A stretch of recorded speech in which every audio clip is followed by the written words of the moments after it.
સવાલ લઈને આજે મેં ભાઈનો ડાયલોગ મારી દીધો. સવાલ પડી જઈ છે. મેં નહીં ધોઈ લીધું. શ્રી કૃષ્ણ. તમે કીધું જય શ્રી કૃષ્ણ. જય શ્રી કૃષ્ણ બધાને. અત્યારે મમ્મી બનાવવા વઘારેલી રોટલી ખાઈ દઈએ. અમે એવું કરીએ કે રોટલીના રાતની વધા ને એને ગરમોડા મૂકી દઈએ, પછી સવારે વઘારી દેવાની. ફેંકીને દેવાની. મને ભાવે ચાંગત સારી લાગે. અગર કોઈ માં સ્કૂલ જવા નાસ્તો ના હોય તો હું રોટલી જ લેજો.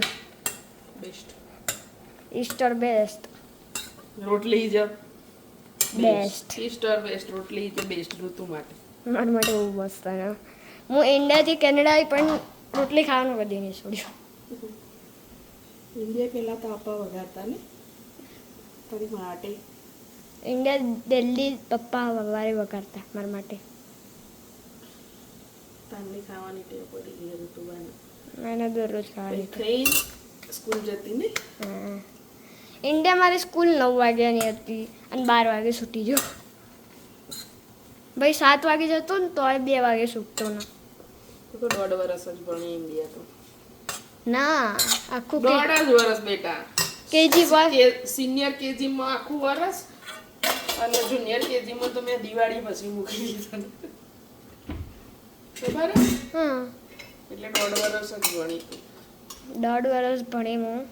પાવરફુલ થઈ ગઈ હતી ને. સારું હતું. મતલબ મારી જે ટ્યુશન ટીચર સ્કૂલ ટીચર હતી ને મારે ટ્યુશનને ભણાવતી હતી. મજા આવતી. એ ટીચર સારી હતી મારી. રોઝી મેડમ નામ હતું. બધું શીખવાડતા હતા ને સરસ.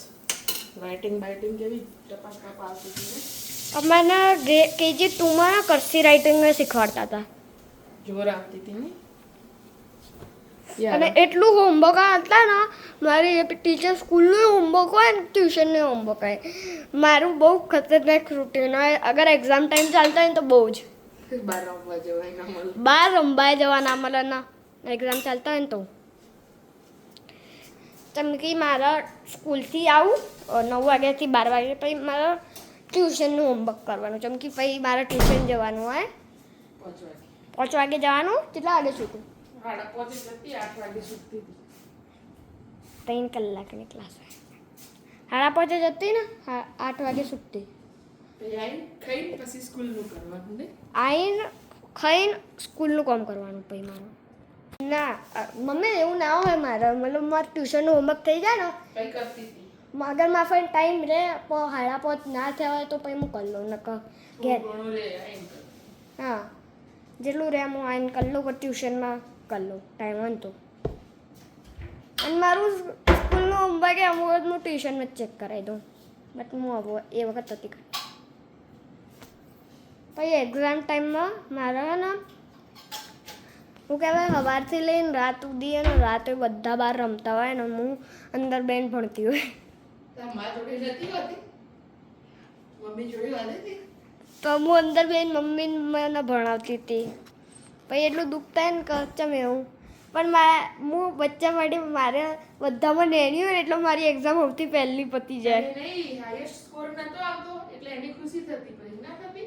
મારો હાઈએસ્ટ સ્કોર આવતો અને સૌથી પહેલી વાત મને મારી એક્ઝામમાં ને એની સૌથી પહેલાં પૂરી થાય બધાથી.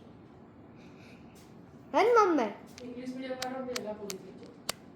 હું ઇંગ્લિશ મીડિયમમાં ભણેલી હું. India Canada. કેનેડા તો ઇંગ્લિશ મીડિયમમાં જ આવે. હું ઇન્ડિયા એ ઇંગ્લિશ મીડિયમમાં ભણેલી હું. મને ગુજરાતી બિલકુલ નહીં આવડતું. ખાલી બોલતા આવડે. લખતા બિલકુલ નહીં આવડતું મને. મને ગુજરાતીનો કોઈ એવો વર્ડ બોલી દે કે મને ખબર જ ન હોય. પછી હું પૂછું એનો મિનિંગ શું થાય ઇંગ્લિશમાં. એટલે મમ્મી કહે આ થાય. એટલે મારી ભૂલ નહીં. જેમ કે હું ઇંગ્લિશ મીડિયમમાં ભણેલી. ના હું ગામમાં જઈને તો ઇંગ્લિશ મીડિયમમાં ગુજરાતી મીડિયમમાં નહીં ભણે. ફક્કો તો બિલકુલ નહીં કરે હું. ફક્કો ના કહેવાય કક્કો. કક્કો કહેવાય. જોયું મારું ગુજરાતી જેટલું કાચું હોય. કક્કો કક્કો કહેવાય તો બી. દાદી અમુક વાત એવા કહી જાય મને ખબર ના હોય. કારણ કે ફક્કો ગુડ મોર્નિંગ ભાઈ. ગુડ તારું ગુજરાતી ચકલું કાચું. ફક્કો મેં કીધું હાલો ફક્કો ફકરો આવો ફક્કો ના આવો ફકરો આવે ફકરો. ફકરો લખવાનું ગુજરાતીમાં આવે કે હું ફક્કો કાકો નહીં કે હું ફક્કો નહીં તો કાકો શીખે ને તો જ ગુજરાતી આવડે મારા નંબર નહીં આવતા ગુજરાતીમાં. હું ખાલી બોલી શકું, સમજી તો ના તું અભણ કહેવાય ઇન્ડિયામાં ઓકે ગુજરાતમાં તું અભણ કહેવાય કારણ કે તાર બસમાં જવું હોય તો બસોનો બોર્ડ તો ઇંગ્લિશમાં ના મારેલા હોય ને ગુજરાતીમાં લખેલું હોય. કોઈને કહી દેવાનું ભાઈ આ શું કે હા એટલે તું અભણ જ કહેવાય ને કહી દે ભાઈ હું ને ઇંગ્લિશ મીડિયમમાં ભણેલી હું. એ કણી એવું જ હોય કે તમારી ભૂલી કહેવાય ઇંગ્લિશ મીડિયમમાં કેનેડા. ભાઈ આ તો ભાઈ પેલું એવું થઈ જાય. શું હતું યાર, હું એ ભૂલી ગયો. સલામત સવારી એસટી અમારી દુકાનમાં ઘૂસી જાય તો જવાબદારી તમારી. હું બોલે છું સલામત સવારી એસટી અમારી દુકાનમાં ઘૂસી જાય તો જવાબદારી તમારી. ખાલી હું બોલવામાં જ પાવરફુલ કે ગુજરાતી બાકી આવડતું કંઈ નહીં તાણ બટ મારે તો પેલું પીવાનું હોય યાર હજુ. આ ગ્લાસમાં પાણી રહ્યું નાખીને પી લે ફટાફટ ચમતા આવતા જશે તે આવું ચમ દેખાય. એમાં મારા જો મેં લીધેલું હતું ને એમાં ઉપર રેડ દીધું એટલે એમાં પાવડર થોડું હતું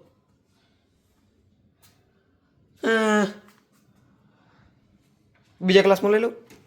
તો શું થશે એમ મારું એઠું પડશે તને અલા સ્કિન તો ઉજળી થઈ હોની કંકોળા ઉજળી સિરિયસલી તું ઋતુને પૂછી જો કંકોળા ઉજળી થઈ હે. એલા લાઈટ કા ફિક્સ ના કારણે એને કા કાળે બની ઉજળી ગયા.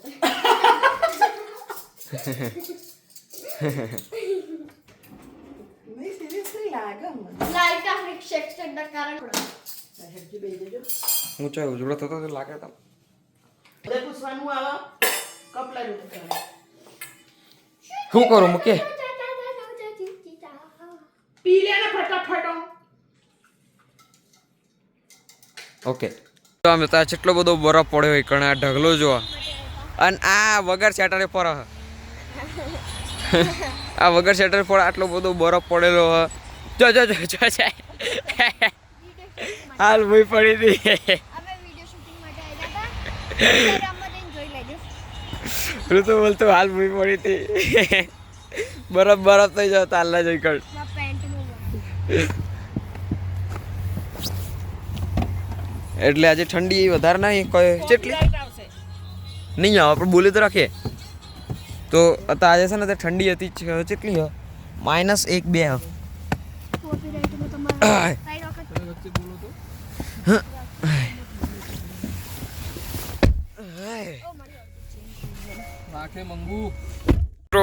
આ જો ક્રિસમસ આવી ને ત્યાં જો કેવું ઝાડ હજાડ્યું ક્રિસમસનું. હાઈટ કેટલી હે કેટલું મોટું આ જો સકળ આવી કેટલું લંબુ ક્રિસમસ ટ્રી.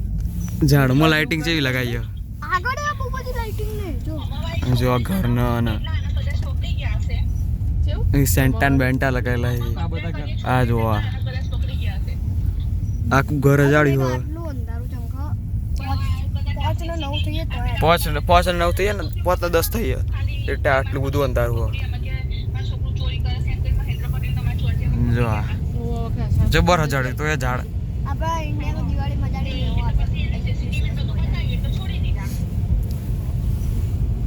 મિત્રો રાતનું ખાવાનું થઈ ગયું છે. ન બનાવ્યું અમે સેવ ડુંગળી રતલામી સેવ ડુંગળી ને પાપડનું શાક અને આમાં કંકોડા જેમાં ઘરમાં ખાઈ મમ્મી પાડી મન તો ભાવે તમને લોકો નહીં ભાવતા ના ખાઓ કોઈ નહીં ભાવતા બીજાને તો. મમ્મીને જાણ મન થાય એટલે બનાવીને ખાઈ લે એકલી એકલી. તે આલુ તમને ના હા ભાઈ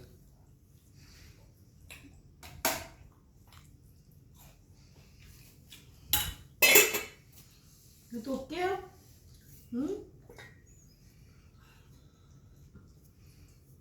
એવું ખાધું તે તે રીતે કોણ ખાય રોટલીમાં લઈને ના ખવાય. એને ખૂબ ભાવ પેલી ખાંડવી જેવી બધું અંદર લઈ જાય તું તો ખાઈ લેતા મિત્રો, એટલું જ. મળીશું કાલે. શુભ રાત્રિ.